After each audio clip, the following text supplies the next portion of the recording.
Tesla have changed more than 50% of the parts on the new Model 3 to make it overall a much nicer car than the previous one. So they really have changed a huge amount on this car. So let's go through everything that they've changed. By the end of this video, you'll know all there is to know about the Model 3. Thank you for joining me. I'm Ben Alexander and I make EV news videos every single day, so remember to subscribe so you don't miss out on future uploads that I post. The easiest way to help, though, is to just press the like button for me. I do also have Patreon and YouTube memberships, and Buy Me a Coffee for those of you that want to join on there. It's about $3 a month each. The outside is largely the same. It isn't a new car, it's more like a midlife makeover. The rear lights are integrated mostly into the boot lid. I think that looks really, really cool. So they lift up with the boot when you open it up. The front is now different, of course. This is the bit that got leaked, if you remember, months and months ago, and people thought that the leaked picture of the black car in a car park, they thought that was fake. But it turns out that was pretty much real. So it looks almost like a supercar, I think, but a lot cheaper. And it has been noted that it kind of looks like an Audi at the front. The sides look basically the same, with the wheels being slightly different. But other than that, it's not overly different on the outside. It just has a slight different... You'd call it a facelift version, really, but it's kind of a bit more than that. You get the standard options for colours, black, red, that sort of thing. Nothing spectacularly different. The inside of the car is one of the areas that has majorly changed in the Tesla. Subtle things, but important things.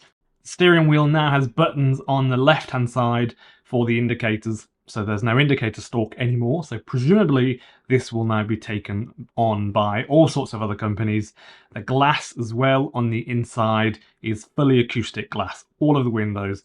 The older car just had acoustic glass to limit vibrations on the front windows and the windscreen. Now it's all of the windows, so this makes it quieter and stops noise getting into the cabin.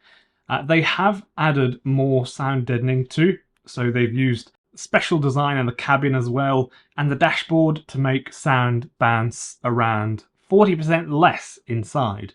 So for the sound statistics, the changes add up to 30% improvement on wind noise, and ambient noise, 25% improvement in impact noises, which is basically noises coming in from the wheels and suspension, and 20% improvement in road noise as you drive along. So Tesla have altered the car to make it feel more quiet and luxurious inside, slightly anyway. And one of the key ways that they've done this is by altering the suspension geometry, which is always overlooked, but I think it is as important as the actual springs and damper setups and what they've used.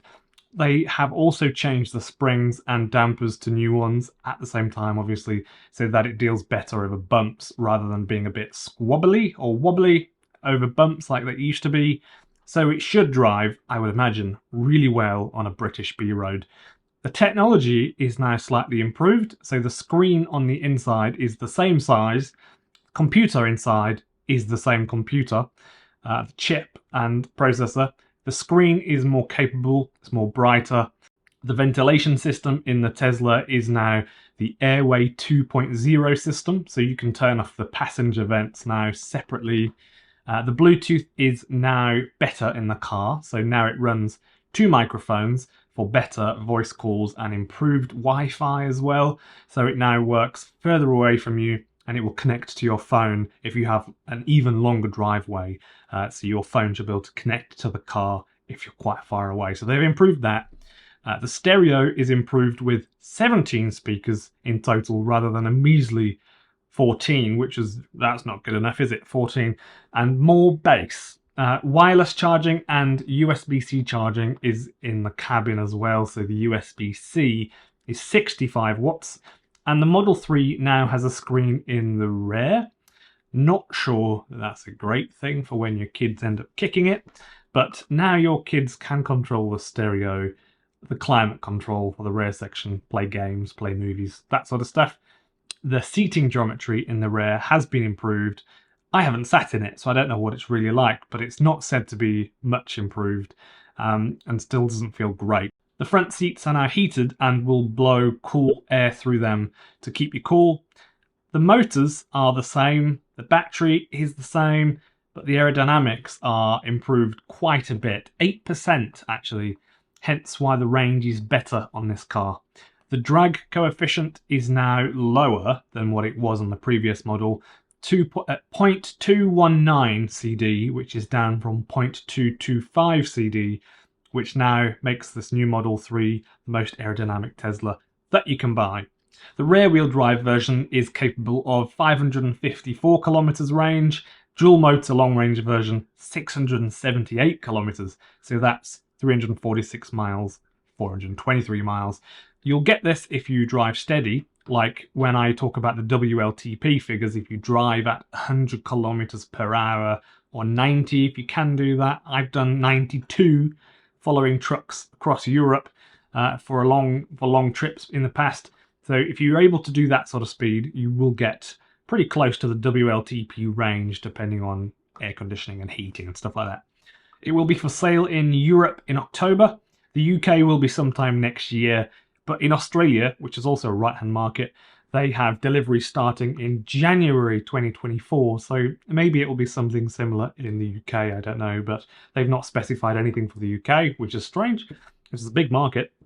No idea as to what month next year either, but I imagine in the first couple of months I would guess. The UK price will be around £42,000 upwards. In Australia, $61,900. Interestingly, the range everywhere is noted to be 554 kilometers on the standard version, but on the Tesla website it says 514 kilometers. But the aerodynamic difference, improved by 8%. It's quite a lot. So then I imagine 554 is reasonable. So it's one of those two.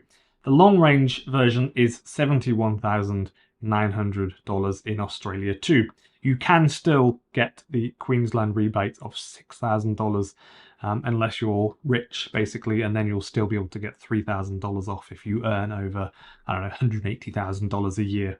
Deliveries in Australia will be starting from January next year in Australia, so I imagine the UK will be the same. If you've got any ideas on that, put it in the comments below. If you enjoyed the video, please click the like button for me so that YouTube know that people are enjoying my videos, and subscribe for more daily videos about electric vehicle news.